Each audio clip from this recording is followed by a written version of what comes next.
Welcome. My name is Jake Foster. Today I will be discussing the early stages and uses of the telephone.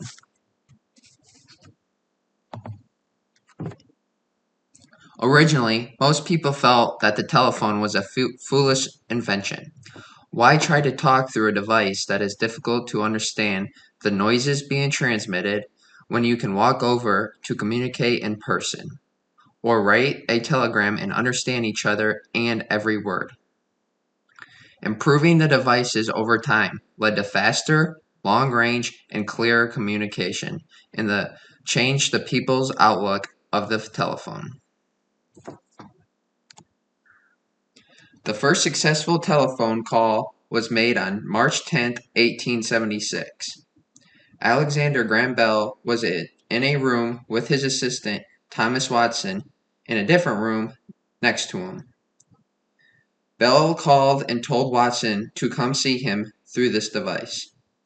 He knew the phone call worked because a few moments later, Watson came walking into the room and repeated what was said. By the end of the 1800s, there was over 50,000 phones sold in the United States. Most phones were first leased to hospitals, police stations, banks, and businesses. How the telephone worked. A cork is mounted to one end of the needle that hooked to the battery.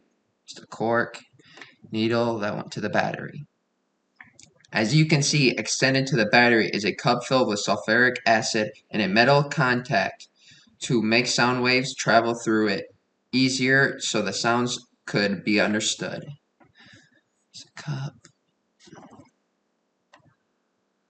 When the waves hit the membrane, it passed through the needle and the contact, which created great strength that traveled down the wire to the receiver for the other person to hear. Marketing telephones. Having a telephone helped lead to advancement in network communications.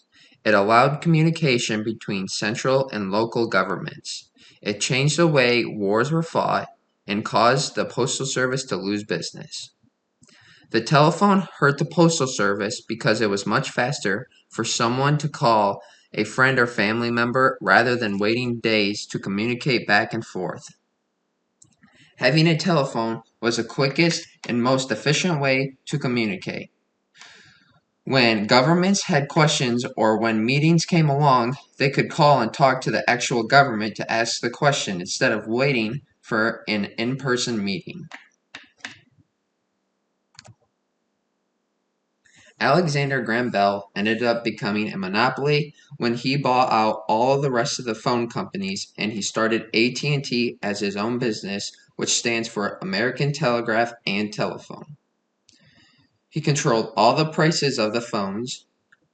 People could not buy the phone. They were required to lease them at a monthly fee. They would pay for years for the phone they never owned. In 1976, when the government stepped in and said they had to stop making people pay the same price over and over every year, phones could now be purchased in stores or by companies. However, in 2006, 750,000 people in the United States continued to lease their phones with monthly payments.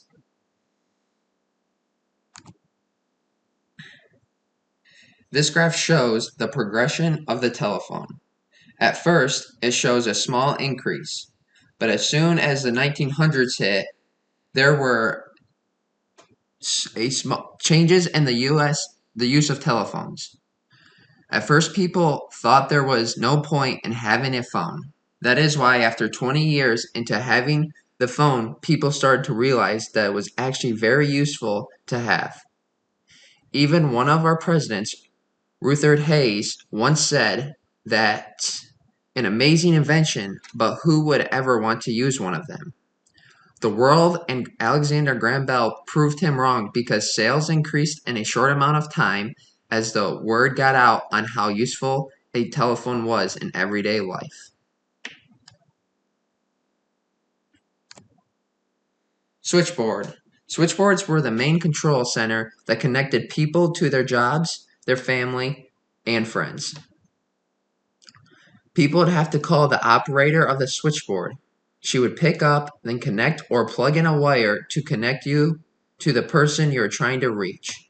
The switchboard was a transfer unit also.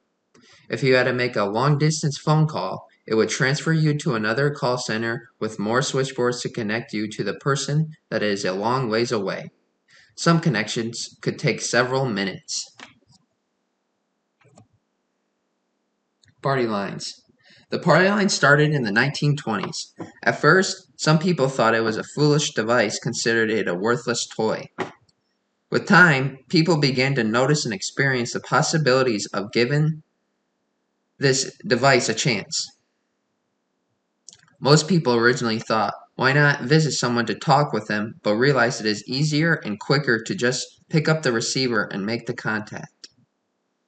A party line was able to be grouped in numbers based on the users in an area. Smaller groups in less populated areas could have 2 to 4 neighbors in an area. The more rural areas could combine 8 to 10 neighbors. Homes and businesses that were on party lines were connected to the same number but would have a different ring when a call came in. They'd be able to determine who the call was for by the number or rhythm of the rings.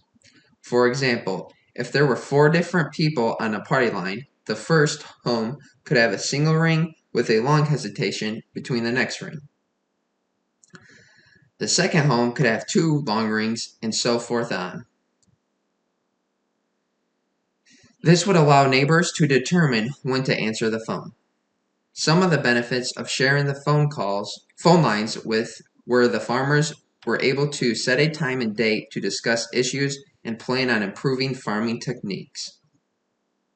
Another benefit was the fact that the housewives could all talk and not feel lonely while their husbands were at work. One of the most common issues with the party line was if someone else was on the line, another person that is associated with the party line group could pick up the receiver to eavesdrop on the conversation without the other member realizing this was occurring. A real concern that many had at this time when there was a true emergency, it was difficult at times to get the others off the line to contact the police or doctor for help. If they refused to get off the line, you could not make your call. They made laws against this, but they were rarely enforced. Party lines started to phase out in the late 70s. People were sick of waiting to use the phone. Plus, private lines were available at a reasonable price, and there would be no worry about conversations being overheard. Included in this next slide is a voice recording of my grandma, Rose Elger, who actually experienced the party lines from the 1940s to the 1970s. The screen will go black, but it's just the recording.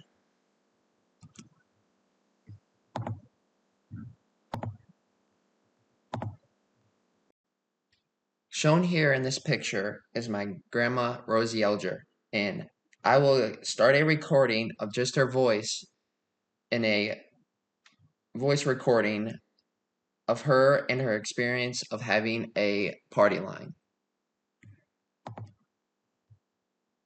Hi, I'm Jake Foster, and today I am sitting here with Rosie Elger from White Cloud, Michigan.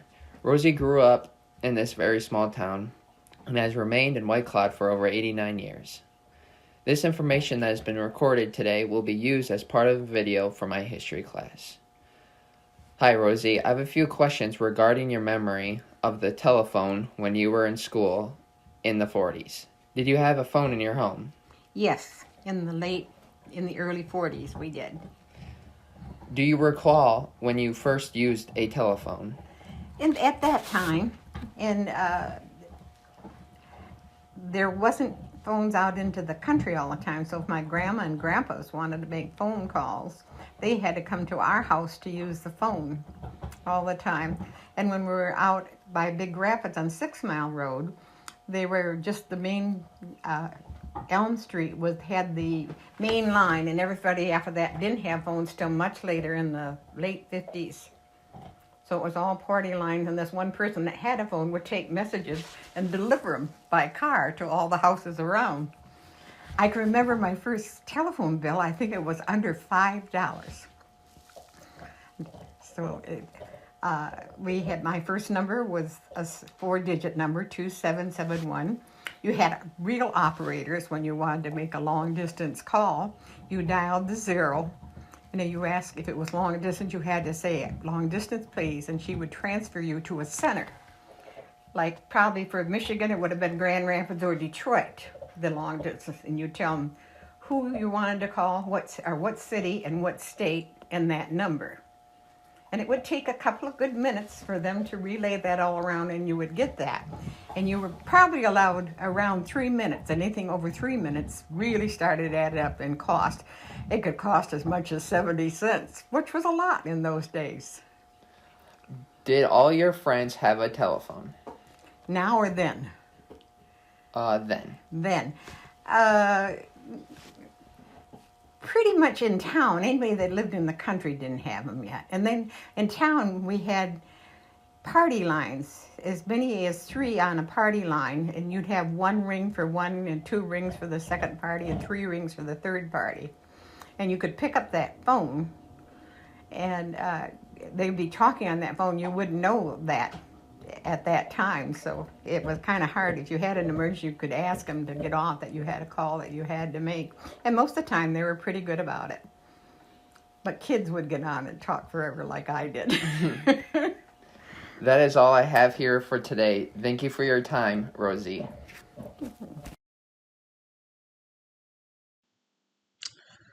The conclusion. The telephone was one of the greatest inventions next to electricity. It more than helped businesses. It helped smaller cities grow, but at the same time made the country smaller. The telephone was very useful for emergency workers, such as doctors, fire departments, and police officers. It caused a decrease in loneliness. Listening to my grandma's talk on how the phones were used back then blows my mind, because you had to call an operator and have them send you off to a call center, then transfer you to a person you wanted to call, then only talk up 3 minutes or a short amount of time. In my generation, it's heard of a call happening for over an hour. During her generation, it was expensive to pay for a 10-minute call, but now you can have unlimited minutes and text messages. From the time the telephone was introduced to the country, the increase of subscribers has increased steadily throughout every year. This was due to demand of the telephone. It was not only a status for some families, but it was also beneficial for those to get quick, accurate information to one another. The companies created better designs and quality of service and even better pricings. Improvements just keep getting better and more options are becoming available. The potential of the telephone's capabilities is endless.